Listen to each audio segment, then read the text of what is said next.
মাননীয় স্পিকার, আমরা এমন এক মিরাকল সংসদে আছি যে সংসদ আমরা প্যাসিবাদকে উৎখাত করে আমরা এই সংসদে এসেছি, সকলেই কম বেশি নির্যাতিত হয়েছে। কিন্তু আমরা দেখতে পাচ্ছি যে সীমান্ত হত্যা নিয়ে ভারতের দালালি যেভাবে হচ্ছে, ভারতের দালালি যেভাবে আওয়ামী সরকার করত, ফ্যাসিবাদী সরকার করত, ঠিক একইভাবে আমাদের এই সংসদের বিভিন্ন মন্ত্রীরাও একই ধরনের ভারতীয় ভাষায় কথা বলে। এবং ফ্যাসিবাদী স্বরাষ্ট্রমন্ত্রী যেভাবে বক্তব্য দিতেন, আমাদের স্বরাষ্ট্রমন্ত্রী সে একইভাবে বক্তব্য দিচ্ছেন যে মাননীয় স্পিকার, সকল সীমান্ত হত্যাকে সীমান্ত হত্যা বলা যাবে না।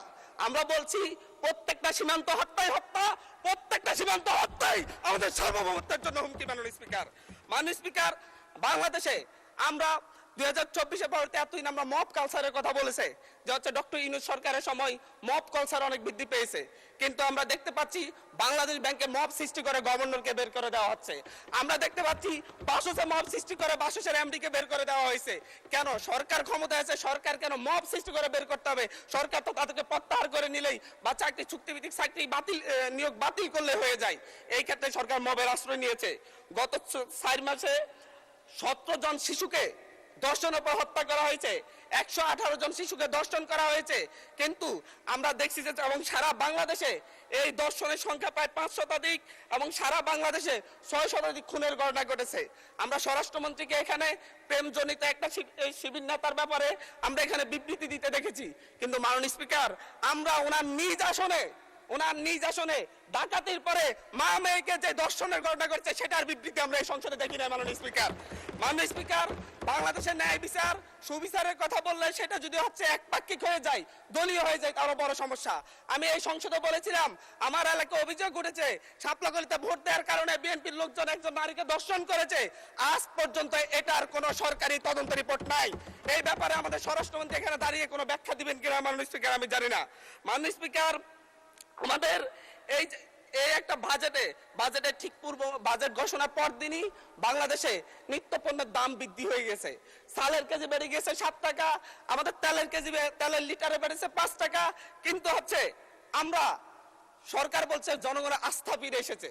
কিন্তু মাননীয় স্পিকার, আমাকে আরো 3 মিনিট সময় বাড়িয়ে দিবেন, আমি এই কথাগুলো বলতে চাচ্ছি জনগণের হয়ে। মাননীয় সদস্য, সম্মানিত বিরোধী দলীয় চিফ হুইপ 7 মিনিট দিয়েছেন আপনাকে সময়, তারপরেও আমার ডিসক্রিপশনে আরো 1 মিনিট বাড়ানো হলো। ধন্যবাদ।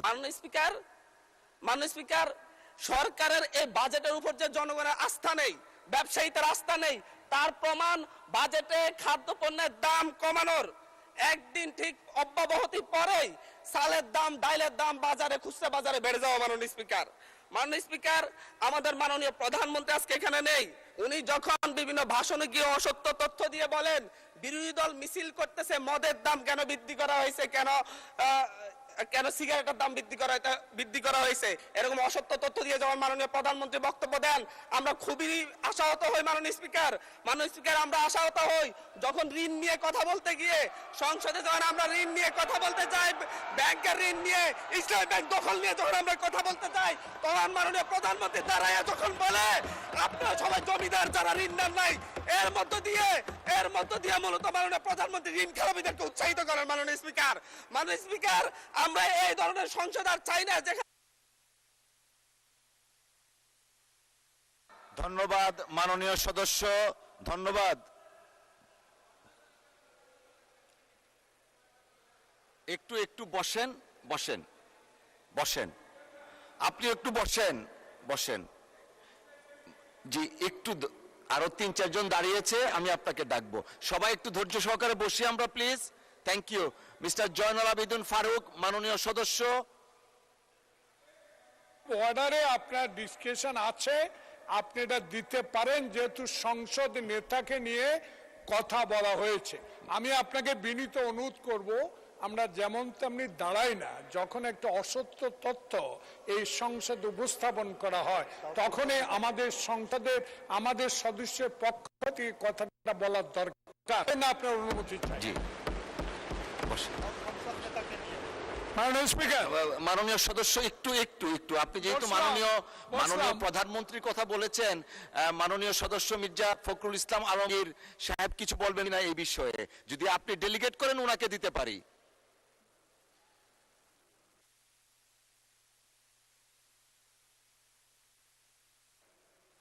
জি জি, জয়নুল আবেদিন ফারুক সাহেব, মাননীয় স্পিকার, 2 মিনিট আপনার জন্য, 2 মিনিট। আমরা এই সংসদকে কার্যকর করার জন্য উভয় পক্ষে একটা সম্মতিতে এসেছি। এই সংসদে কোনো অসত্য বাক্য উত্থাপন করা হোক বা এমন কথা বলা না হোক যে কথায় আমাদের মান সম্মান হানি হয়, সংসদ নেতাকে কটূক্তি করা হয়। এ বিষয়ে আজকে নতুন প্রজন্মের জুলাই আন্দোলনের নেতা, উনি আমাদের নোয়াখালী অঞ্চলের মাননীয় সংসদ সদস্য, উনি একটি বক্তব্য রেখেছেন। এটাতে আমরা খুবই ক্ষুব্ধ, কারণ আমাদের নেতা উড়ে এসে নাই। শহীদ প্রেসিডেন্ট জিয়াউর রহমানের সন্তান, দেশ নেত্রী বেগম খালেদা জিয়ার সন্তান। 16 বছর ধরে যিনি এই দেশের মানুষের গণতন্ত্রের জন্য, ভোটাধিকারের জন্য সংগ্রাম করেছেন। আজকে কোন লুটের ভোটে নয়, 10টা হুন্ডার 20টা গুন্ডার ভোটে নয়, একটা সুষ্ঠু ভোটের মাধ্যমে সংখ্যাগরিষ্ঠ অর্জন করে সরকার গঠন করেছেন। তাই আমরা আজকে যে অসত্য সংসদ নেতা নিয়ে অসত্য কথা বলেছেন, এটা এক্সপান্স করার জন্য আপনার কাছে বিনীত অনুরোধ জানাচ্ছি।